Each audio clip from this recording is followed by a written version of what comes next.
Écoutez cette interview du 17 mars 2014, juste après Maïdan.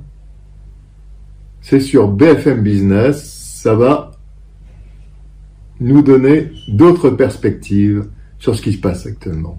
Vraiment.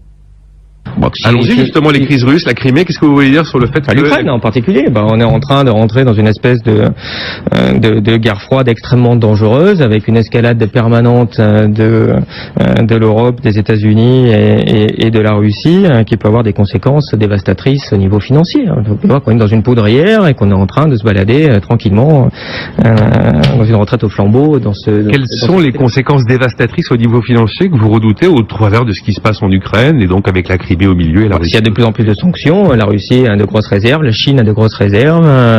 Ils ne se sont pas cachés les uns et les autres de pouvoir aussi causer des dégâts très forts. Alors pour le moment dans un jeu de poker menteur, mais on ne sait pas où ça peut se terminer. Et ce qui se passe en Ukraine est extrêmement inquiétant. Et en tout cas, j'ai été stupéfait de voir à quel point les pays occidentaux soutiennent le coup d'État qui a eu lieu en Ukraine, avec un gouvernement dont le tiers des membres est constitué de néo-nazis, pas de gens d'extrême droite, des néo-nazis qui se revendiquent de cette idéologie-là. On a reconnu ça comme légitime, et évidemment les uns et les autres mettent le feu aux poudres. Et évidemment, ce qui se passe en Crimée est la conséquence prévisible de ce qui a été déclenché là-dedans. Quand l'Union européenne a voulu piquer l'Ukraine à la sphère d'influence russe, sans demander l'avis des Ukrainiens d'ailleurs, on rentre dans des choses qui sont extrêmement dangereuses.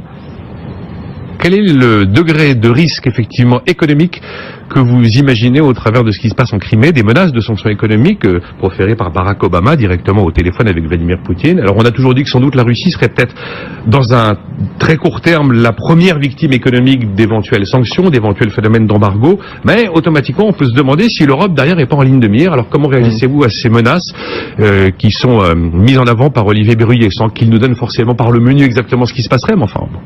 Depuis 1990, les liens économiques entre la Russie nouvelle, entre guillemets, enfin disons non soviétique officiellement, et l'Europe se sont multipliés.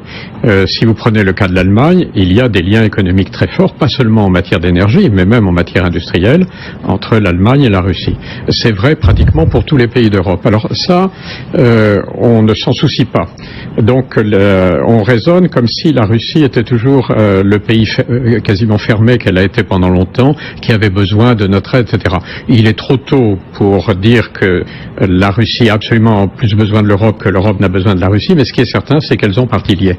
Ce qui est très troublant dans cette situation, c'est la révélation, ou la confirmation plutôt, parce que les initiés savaient, de la totale impuissance de l'Europe.